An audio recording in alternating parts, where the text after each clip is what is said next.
Good morning दोस्त। आज हम पढ़ने वाले क्लास 10 का लेसन जो तीसरा लेसन है आप देख सकते हैं। और फर्स्ट लेसन हमारा होने वाला है, मतलब कि इसके पहले हम कोई भी लेसन स्टार्ट नहीं किए हैं। ये पहला लेसन है जो तीसरा लेसन देखा जाए बायोलॉजी से संबंधित होता है क्लास 10 में। तो आपको जीव विज्ञान पढ़ना है। कौन?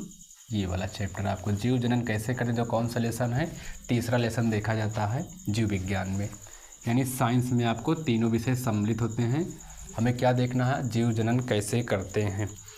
तो इससे पहले आपको हम ये बता दें कि आप यदि अगर बोर्ड एग्ज़ाम की तैयारी कर रहे हैं तो बहुत ही बढ़िया है। आपका पेपर भी होने वाला है, ज़्यादा समय नहीं बचा है, तो आप अभी से कंटिन्यू मेहनत कर सकते हैं। आपको हम परिभाषा के साथ आपके एग्ज़ाम तक पहुंचा सकते हैं या आपका अच्छा नंबर लाने की संभावना रहेगी। तो देखिएगा जीव जनन कैसे करते हैं, आपका क्या है लेसन है। और लेसन ही क्या है, एक प्रश्न उठा रहा है जीव जनन कैसे करते हैं। एक प्रश्न उठा लिया जीव जनन कैसे करते हैं, ये पहले पूछ लिया। और एक प्रश्न इसी से बनता है जीव जनन क्यों करते हैं। जीव जनन क्यों करते हैं। अगर आप वीडियो देख रहे हैं तो अंत तक देखिएगा तो ही आपको समझ में आएगा, नहीं तो आपको समझ में नहीं आएगा। ये आपका क्या है, पहली क्लास है, याद रखिएगा। अगर आप पहली क्लास छोड़ देंगे तो आपको कुछ भी पल्ले नहीं पड़ेगा। तो जीव जनन कैसे करते हैं, जीव जनन क्यों करते हैं, दोनों शब्द में क्या आ रहा है, जीव आ रहा है। तो आप तो जीव का मतलब समझ ही चुके हैं। जीव हम किस प्रकार से जैव प्रक्रम की क्रियाएँ के आधार पर, क्या जैव प्रक्रम की क्रिया जो है, ये क्रिया को हम उठा लेंगे तो क्या बन जाएगा, जैसे श्वसन, परिवहन, और भी हो गया उत्सर्जन। ये सारी क्रियाएं क्या हैं जो जीव में देखी जाती हैं। लेकिन जीव होने का मुख्य लक्षण नहीं निभाती, मुख्य लक्षण नहीं निभाती। इसका मतलब ये है कि श्वसन भी क्या है, एक प्रकार का लक्षण है, तो जीव को जीवित बनाने रखने के लिए सक्षम है, लेकिन मुख्य लक्षण इसका नहीं माना गया। परिवहन भी नहीं माना गया, उत्सर्जन भी नहीं माना गया।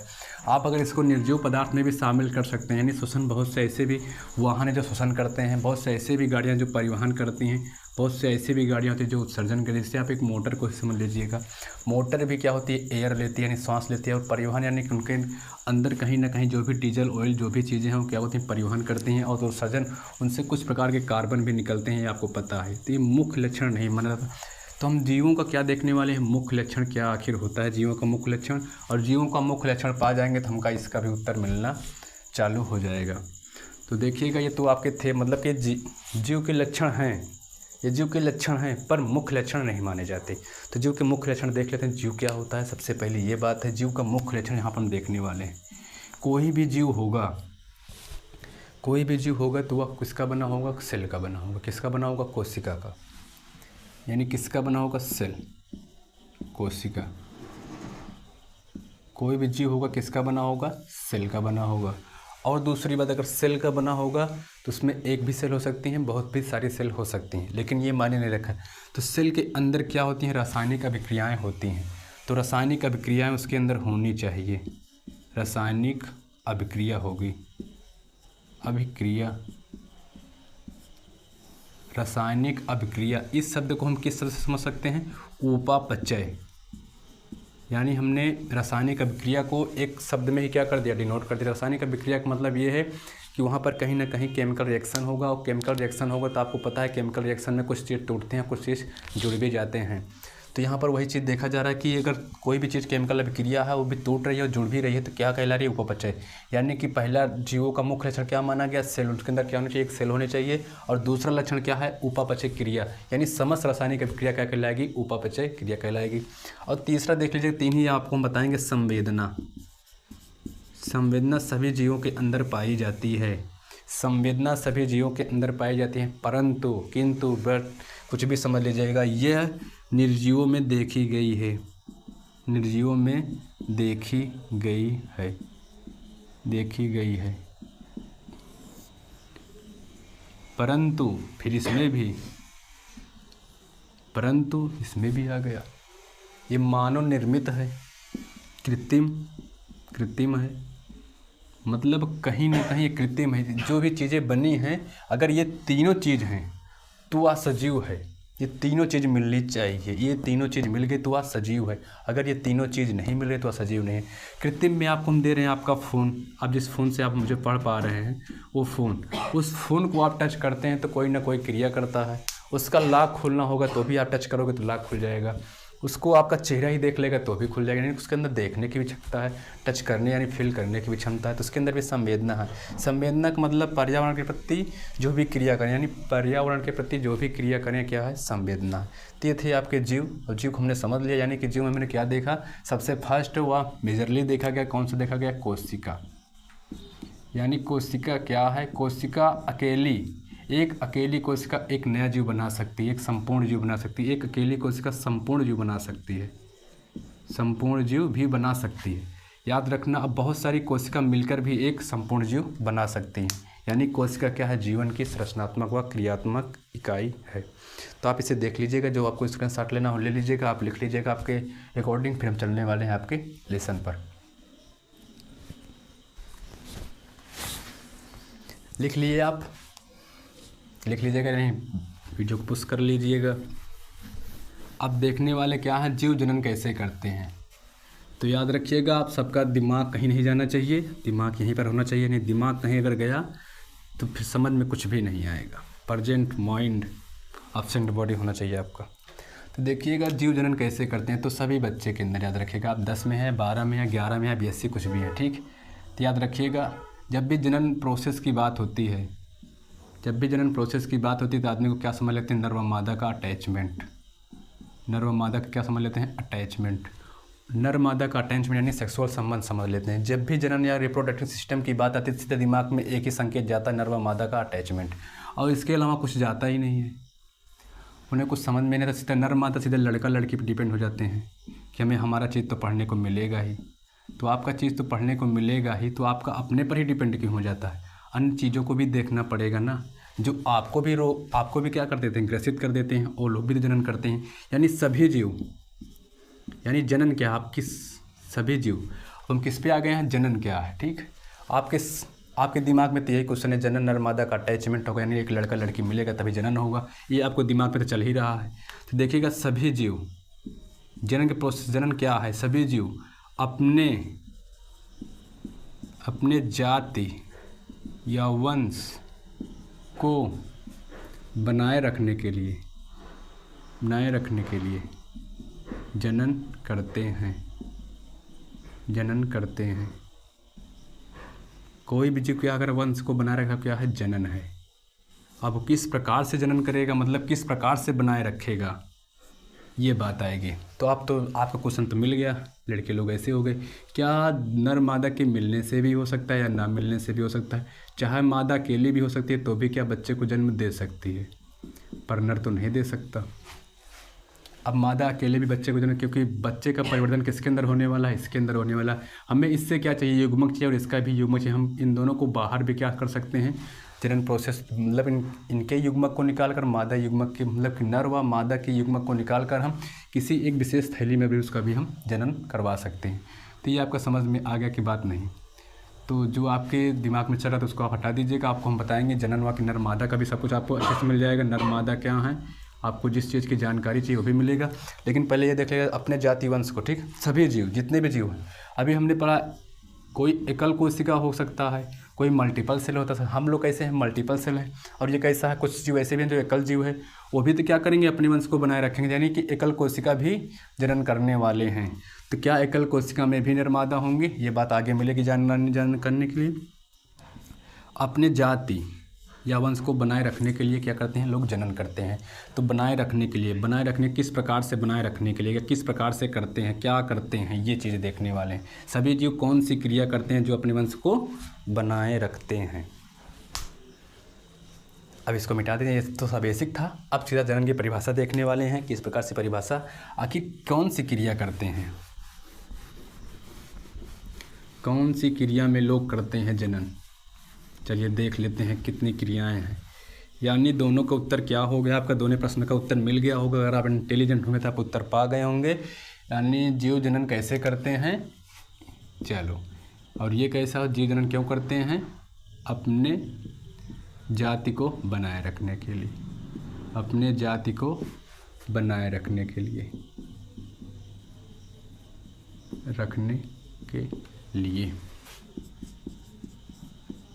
चलो ये तो हो गए। अब जीव जनन कैसे करते हैं? दो क्रिया, कौन सी क्रिया होती है, यानी जनन करने की क्रिया देखने वाले हैं। ये हिंदी में आप कूद मत जाइएगा, यहाँ पर कोई क्रिया होती है या कोई संरचना होती है, संरचना भी मान लीजिए, संरचना ठीक देखिएगा। क्रिया है, एक सरल क्रिया बोल सकते हैं, सरल क्रिया, और एक क्या हो गई, जटिल क्रिया। सरल क्रिया का मतलब सिंपल सा हो जाएगा, यानी सरल क्रिया क्या है, एकदम सिंपल सा, यानी कहते हैं ना सरल मिलकर क्या बनाते हैं, जटिल, यानी ये सरल मिलकर क्या बनाने वाले हैं, जटिल। इसका मतलब क्या होगा, इसमें क्या डबल चीज़ हो सकते हैं, डबल मेंबर हो सकते हैं, डबल मेंबर हो ही सकते हैं। इसमें क्या होगा, एकदम सरल है तो सरल। एक और नाम समझ लीजिएगा जो आपके लिए क्या रहेगा, बहुत ही महत्वपूर्ण, अलैंगिक जनन, और ये क्या हो जाएगा, लैंगिक जनन। जो यहाँ का लैंगिक जनन है वो कैसी क्रिया है, जटिल क्रिया होती है। जटिल क्रिया से ही क्या बन पाता है, अपने वंश को चला पाते हैं। और यहाँ पे एकदम सिंपल सी क्रिया होती है, यहाँ पर क्या होती है, एकदम सिंपल क्रिया यानी सरल क्रिया। यानी इसमें कौन कौन से शामिल हो सकते हैं जीव, या तो क्या होंगे, एकल कोशिका के होंगे, या ऊतक कोशिकाओं से मिलकर ऊतक बने होंगे, या मल्टीपल भी हो सकते हैं, परंतु किंतु बट कुछ भी लग दीजिएगा, युग्मक नहीं बनेंगे। यहाँ पर युग्मक नहीं बनते। युग्मक के समान संरचना बनती है पर युग्मक नहीं होते, पर यहाँ पर युग्मक होने वाले हैं। युग्मक होगा, युग्मक का स्थानांतरण होगा, इसलिए इसे जटिल क्रिया मानी गई है, इसे सरल क्रिया मानी गई है। तो दोनों की हम परिभाषा देखने वाले हैं, सरल क्रिया कैसे हुई और अलैंगिक जनन क्या है। अब इसको देखेंगे, अलैंगिक जनन या लैंगिक जनन, यानी कि जीव जनन कैसे करते हैं, दो तरीके से, तो लैंगिक करेंगे या अलैंगिक करेंगे, या अलैंगिक एसेक्सुअल या सेक्सुअल, दो चीज़ें आपके निकल के आई, इस प्रकार से करते हैं।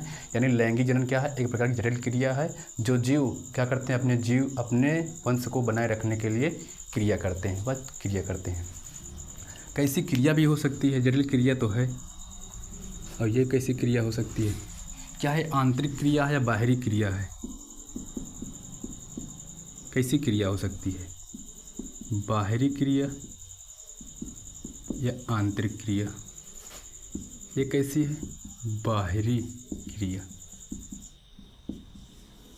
बाहर से आपको संरचना देखने को मिलेगी। ये कैसी क्रिया है, बाहरी प्लस आंतरिक, दोनों प्रकार की क्रिया शामिल हो सकती हैं। पर आप इतना मत समझ लीजिए, जितना आपको समझाने पर उतनी बातें को याद रखिएगा। बाहरी क्रिया व आंतरिक क्रिया भी हो सकती है, पर इधर बाहरी क्रिया ही देखने को मिलती है। अब लिखना है आपको क्या, अलैंगिक जनन व लैंगिक जनन, इन दोनों की परिभाषा क्या होगी, सिंपल सा बता दे रहे हैं परिभाषा आपको। पहले हम पढ़ेंगे अलैंगिक जनन, हम लैंगिक को बाद में पढ़ेंगे, लेकिन आपको हम दोनों का अंतर बताएंगे बस अभी केवल।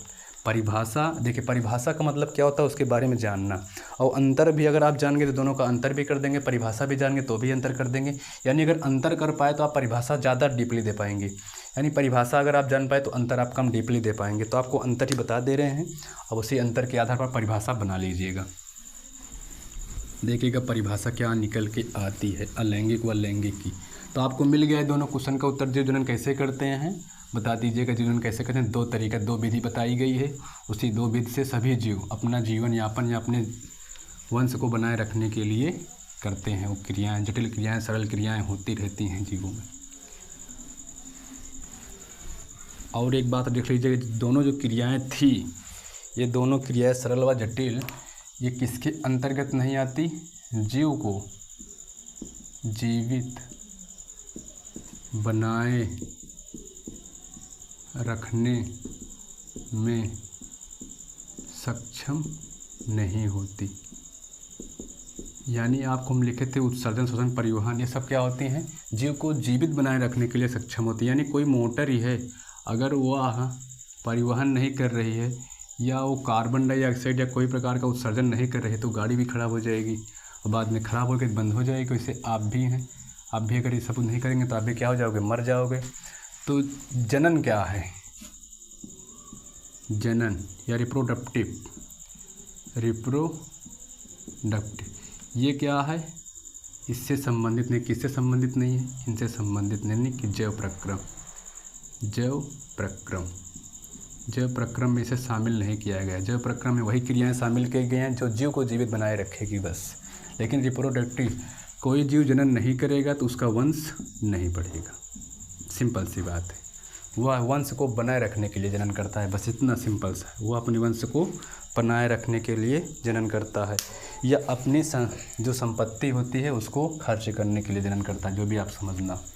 तो देखिएगा, परिभाषा निकल के आ रही है, आप इसको लिख लीजिएगा जो लिखना हो, बाकी सीधा सब देखने वाले हैं। एकदम मेजरली चीज़ें इधर डाल दिया हमने, एसेक्सुअल, इधर हमने डाल दिया सेक्सुअल रिप्रोडक्टिव सिस्टम, इधर भी हमने डाल दिया रिप्रोडक्टिव सिस्टम।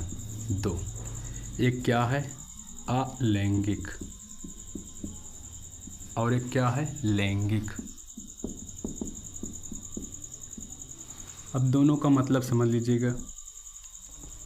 सबसे पहला अंतर हम कहाँ से देखने वाले हैं, सबसे पहला अंतर, आप जब भी कोई भी चीज़ें पढ़ रहे हैं सबसे पहले आप हेडिंग पर डिपेंड हो जाया करें। किस पर, हेडिंग क्या कह रही है। तो आपको विलोम शब्द तो आता ही होगा, आपको कुछ तो फ़र्क लग रहा है, यहाँ पे लैंगिक हो रहा है, यहाँ पे अलैंगिक हो रहा है, कुछ ना कुछ तो घोटाला है यहाँ पर। यहाँ पे घोटाला आपको क्या देखने को मिला, यहाँ पे क्या हो रहा है, लैंग, यानी कि यहाँ पे आपको क्या आ रहा है, लिंग वर्ड आ रहा है कि नहीं, लिंग वर्ड आ रहा है कि नहीं, यानी यहाँ पर क्या होने वाले, लिंग उपस्थित होंगे, और यहाँ पर लिंग क्या होंगे, नहीं होंगे, लिंग नहीं होंगे।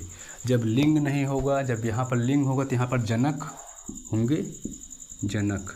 और जनक हम दोनों चीज़ को कह सकते हैं, याद रखिएगा, जनक केवल एक भी हो सकता है और जनक वो भी हो सकता है, यानी कि नर व मादा, नर व मादा यहाँ पर हो सकते हैं। पर यहाँ पर देखिए, जनक का मतलब जन्म देना, यहाँ पर जनक हो सकते हैं, जनक हो सकते हैं, पर हम ये नहीं बोल सकते हैं कि नर व मादा होंगे, यहाँ पर नर मादा नहीं होंगे, लेकिन जनक होंगे।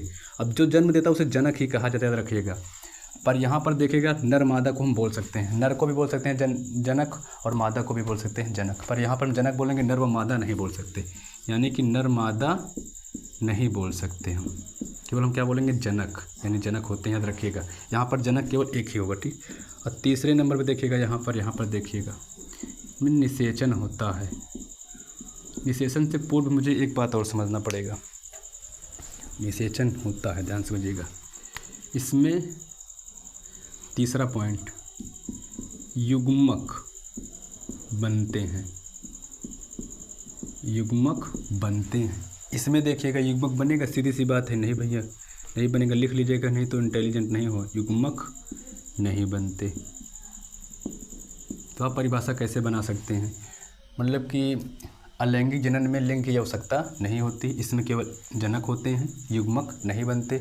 जब युग्मक नहीं बनेंगे तो जाहिर सी बात है, युग्मक से ही संबंधित कौन सी एक शब्द है, निषेचन, निषेचन नहीं होता, निषेचन नहीं होता, निषेचन नहीं होता। अब कुछ लोगों को लगता है कि निषेचन का मतलब क्या होता है, संबंध बनाना, निषेचन का संबंध बनाना है तो युग्मक को मिलाना होता है। 4 का मतलब क्या होगा, निषेचन होता है। कहीं ना कहीं निषेचन का मतलब यहाँ पे समझिएगा, यहाँ पर हम लिख दे रहे हैं, ठीक, निषेचन युग्मक का मिलन, युग्मकों का मिलन, युग्मकों का मिलन। जब युग्मक मिल जाएंगे तो वही होगा निषेचन। युग्मकों का मिलन क्या कहलाएगा, निषेचन कहलाएगा। कहीं ना कहीं जब यहाँ पे युग्मक बन ही नहीं रहा था, निषेचन होगा ही नहीं। अब 5वां पॉइंट सबसे खतरनाक पॉइंट, इसको क्या कर लीजिएगा, 4-6 स्टार जितना आपको लगाना हो लगा दीजिएगा। इस साइड भी स्टार आप इधर लगाए ही ना, लेकिन यहाँ पे लगाएगा। यहाँ पर विभिन्नता ना के बराबर है, ना के बराबर, यानी कहीं ना कहीं यहाँ पे विभिन्नता नहीं देखी जाएगी, और यहाँ पर विभिन्नता भर भर के देखी जाएगी, विभिन्नता देखी जाएगी, यानी कि विभिन्नता देखी जाएगी। यानी कोई आपसे पूछे क्या आप अपने मम्मी पापा के हूबहू मिलते हैं, तो आप कहेंगे मिलते तो हैं, पर कुछ न कुछ तो परिवर्तन है। मतलब कि आपसे अगर कोई पूछ लिया जाए कि आप मम्मी पापा के एकदम सेम समान हैं, तो आप सीधा बोल देंगे, अगर आपका कलर नहीं है तो कहोगे मैं गोरा हूँ, पापा काले हैं, आप ऐसे भी बता सकते हैं। लेकिन यहाँ पर जो देखा जाएगा ना, एकदम सेम रहेगा। मतलब क्या रहेगी, यहाँ पर जब विभिन्नता नहीं ना के बराबर है तो यहाँ पर क्या होगी, समानता होगी, समानता देखी जाती है, समानता देखी जाएगी। यहाँ पर समानता देखी जाएगी, यहाँ पर क्या देखी जाएगी, विभिन्नता देखी जाएगी। बस ये समझे। और एक पॉइंट है, इस पॉइंट को हम क्या कर दे रहे हैं, इस साइड लिख दे रहे हैं, आप समझ लीजिएगा यहीं पर, या हम थोड़ा सा इसको मिटा दे रहे हैं, ध्यान समझिएगा। इतना पॉइंट आप लिख लीजिएगा। फिर एक नया पॉइंट बताने वाले हैं। एक पॉइंट आपको और बताते रहे, नीचे की ओर आ जा रहा है, ठीक है। 6 नंबर पर अर्धसूत्री विभाजन नहीं होगा। जब अर्धसूत्री विभाजन नहीं होगा तो कौन सा विभाजन होगा, समसूत्री। आप समसूत्री पे सीधा लिख सकते हैं कि यहाँ पे समसूत्री विभाजन होगा, यानी अर्धसूत्री, कुछ लोग बोलते हैं अर्धसूत्री विभाजन होगा, अर्धसूत्री विभाजन नहीं होगा, अर्धसूत्री विभाजन नहीं होगा, समसूत्री विभाजन होगा। आप इसको कट करके भी समसूत्री विभाजन लेते, यहाँ पे क्या होगा, 6 नंबर पर अर्धसूत्री विभाजन होगा, अर्धसूत्री विभाजन होगा। यानी कहाँ ना कहाँ से आपको हमने कितने पॉइंट बताए, 6 पॉइंट बताए हैं, और भी पॉइंट हैं, अभी हम आपको और भी पॉइंट बताने वाले हैं। जहाँ समझिएगा इसमें और भी पॉइंट बताने वाले हैं। आप इसको लिख लीजिएगा, फिर से देख लीजिएगा। जो लैंगिक होता है इसमें क्या होता है, लिंग नहीं होते। अलैंगिक में क्या देखा गया, इसमें लिंग नहीं पाए जाएंगे। इसमें सिंपल सी बात है, इसमें क्या आ रहा है, लैंगिक, यानी कि इसमें लिंग क्या रहेंगे, अनुपस्थित होंगे। जब नर लिंग अनुपस्थित हैं तो नर्मादा का कैरेक्टर ही नहीं बन पाएगा। जब लिंग ही नहीं है तो कैरेक्टर कहाँ बनेगा, नर्मादा केवल होगा। जो जन्म देने वाला सो जनक बोला था, जनक तो पाया गया लेकिन नर्मादा नहीं पाए गए। कुछ लोग बोलते हैं कि नर पाए जाते हैं, केवल एक ही जनक पाया जाता है। एक ही जनक नहीं, जनक केवल एक ही होता है। कहते हैं एक ही जनक पाया जाए, कहते ये क्या बात हुई भाई। जनक का मतलब देखिए ना, मम्मी पापा मिलकर एक बच्चे को जन्म देता है तो दोनों क्या होता है, पेरेंट्स कहलाते हैं कि नहीं। इंग्लिश में क्या होता है, पेरेंट्स के, पेरेंट्स को बुला के लाओ। पेरेंट्स में क्या रहता है, कॉमन के लिए चाहे मम्मी को बुलाइए चाहे पापा को बुलाइए। लेकिन यहाँ पर आप भैया सीधा बोलोगे ना जनक, भैया जो भाई जो जन्म देता है उसको जनक कहते हैं। बस सीधी सी बात है, जो किसी न किसी जीव को बना देगा वो जनक है। अभी मेरे से कोई जीव बन गया, ठीक है, किसी और की समझ से किसी को सहारा हमने नहीं लिया, कोई जन्म से भाई एक हमारा जिन ही उत्पन्न हो गया, तो क्या हमें जनक हूँ उसका, ये बात है। यानी कोई देखिए आम का पौधा होता है, आम के पौधे से दूसरा आम का पौधा बन जाता है, तो क्या वो वाला आम का पौधा क्या करेगा, जनक कहलाएगा उसका। बस ये बात है। और भी देखेगा युग्मक नहीं बनते भैया, चाहिए सी बात है, युग्मक नहीं बनते, निषेचन नहीं होता। यहाँ पर विभिन्नता ना के बराबर है, समानता देखी जाती है, अर्धसूत्री विभाजन नहीं होता, समसूत्री विभाजन होने वाला है। यहाँ पर अर्धसूत्री विभाजन होगा। यही कारण होता है, अर्धसूत्री विभाजन के कारण ही होता है कि विभिन्नता देखी जाती है, और समसूत्री विभाजन के कारण क्या होता है, विभिन्नता नहीं देखी जाती है। बस यही कारण है। लैंगिक व अंगलैंगिक 2 प्रकार के आपके ये दिए गए हैं फीचर्स से, यानी कि इस चीज़ से आप समझ सकते हैं कि सभी जीव 2 ही कैटेगरी में बिलोंग करते हैं अपने वंश को बनाए रखने के लिए, यानी कि ये चीज़ अलैंगिक व लैंगिक, ये चीज़ें। बस ये था कि दोनों परिभाषाएं, लैंगिक व लैंगिक। अब हम कल देख लेंगे क्या है अलैंगिक जनन है और क्या है अलैंगिक जनन, ठीक है। ये बातें निकल के आई। और आपको हम थोड़ा सा एक चीज़ और बताना चाहेंगे, निषेचन क्या होता है। निषेचन के बारे में थोड़ा समझा दें, क्योंकि निषेचन की परिभाषा नहीं दी गई, आप ध्यान समझ लीजिएगा निषेचन का। इसको आप लिख लिए होंगे। और आपका कोई भी क्वेश्चन अगर बन रहा है, कोई भी संबंधित कोई भी डाउट, या आपको कुछ भी चीज़ में परेशानी आ रही है तो आप बता सकते हैं कमेंट में, तो हम आपको उसको निवारण कर देंगे। और आपको हम वीडियो पर ही बता पाएंगे, या आप टेलीग्राम से भी जुड़ सकते हैं, टेलीग्राम का भी चैनल लिंक में डाल देंगे। देखिएगा निषेचन क्या होता है। निषेचन के 2 समझ, ठीक है। निषेचन पाया कहाँ गया था, यहाँ पाया गया था निषेचन। निषेचन क्या होता है, 2 तरीक़ा से हो सकता है। जो भी निषेचन होगा कैसा होगा, 2 तरीक़ा से, या एक हो क्या होगा, बाह्य निषेचन, बाह्य निषेचन, और एक क्या होगा, अंतः निषेचन। अंतः का मतलब अंदर, शरीर के अंदर से संबंध, क्या है, शरीर के भीतर शरीर के बाहर। ऐसे जीव जो मतलब देखिए ध्यान समझिएगा, जो नर होता है, जो नर युग्मक, ठीक, नर हो गया युग्मक, इधर से भी युग्मक, यानी नर युग्मक। मादा युग्मक, किसको, मादा, कौन सा, युग्मक। मादा युग्मक को क्या करे, शरीर के बाहर, यानी शरीर के क्या कर दे, बाहर कर दे। और नर युग्मक, मादा शरीर के युग्मक को मादा शरीर के अंदर, यानी मादा शरीर के अंदर नर युग्मक जाकर मादा युग्मक को क्या कर दे, भेद दे। यानी कि कहीं ना कहीं क्या कह रहा है, शरीर के अंदर मादा युग्मक को नर युग्मक भेदे, मिल जाए, मादा युग्मक को नर युग्मक मिले, मादा को नर युग्मक, मादा युग्मक, ठीक है, मादा युग्मक कर लीजिएगा, मादा युग्मक को नर युग्मक मिले। ये प्रक्रिया क्या कहलाएगी, या समझ लीजिएगा कि वह वह निषेचन जो नर युग्मक मादा शरीर के अंदर पहुंचकर मादा युग्मक को भेदे, वो क्या कहलाएगा? अंतः शरीर के अंदर होगा। और शरीर के अंदर होगा तो समय भी क्या लगेगा? लंबा जाता है, समय भी अधिकतर लगता है, लेकिन शरीर के ऊपर डिपेंड करेगा कैसे शरीर है कैसे शरीर नहीं है। और ये क्या होगा? इसमें क्या होगा? युग्मक क्या होंगे? बाहर होंगे, यानी कि शरीर से बाहर युग्मक क्या किए जाते हैं? रसकृत किए जाते हैं। यानी कहीं ना कहीं जो भी नर होगा, नर का भी युग्मक क्या होगा? मादा शरीर के अंदर ना जा पाएगा, मादा शरीर के अंदर नहीं जाएगा, और मादा का जो युग्मक होगा वो भी बाहर निकलता है। नर का भी युग्मक क्या निकलता है? बाहर। कब निकलेगा? सेक्सुअल के समय। कब निकलेगा? सेक्स के समय से समझिएगा। सेक्सुअल के समय क्या निकलेगा? बाहर निकलेगा। नर युग्मक भी बाहर निकलेगा, मादा युग्मक में भी बाहर निकलेगा। और कहाँ पर निकलने वाला है? अनुकूल समझ लीजिएगा, अनुकूल परिस्थिति में। अनुकूल परिस्थिति ये कह रहा है, ठीक है, जैसे कि हम कह दे रहे हैं कोई हम माध्यम ले, जैसे जल हमने लिया, ठीक, क्या ले लिया? जल हमने ले लिया। उस जल में दोनों का क्या निकल गया? युग्मक निकल गया। तो आपको पता होता है नर का युग्मक चलायमान होता है, वो मादा युग्मक को जाकर भेद देगा। सीधी सी बात है, वो मादा युग्मक को जाकर भेद देगा। और मादा युग्मक से जो यहाँ पर हमारे यहाँ पे देखा जाता है कितना, लगभग से एक, मतलब कि जो नर में होगा या जो रियलिटी नर लड़के लड़कियों में होता है उसमें एक अंडाणु बनता है, लेकिन जो यहाँ की मादा होंगे के पास बहुत सारे अंडाणु बनेंगे, बहुत सारे अंडाणु, शुक्राणु भी बहुत सारे बनेंगे और जाकर वो भेद लेते हैं। यही कारण है। यानी बाह्य निषेचन शरीर के बाहर होगा, अंतः निषेचन शरीर के अंदर होगा। बस इतनी सी बात। अब हम कल क्या पढ़ेंगे? अलैंगिक जनन। आपको अगर समझ में आए तो बढ़िया बात है।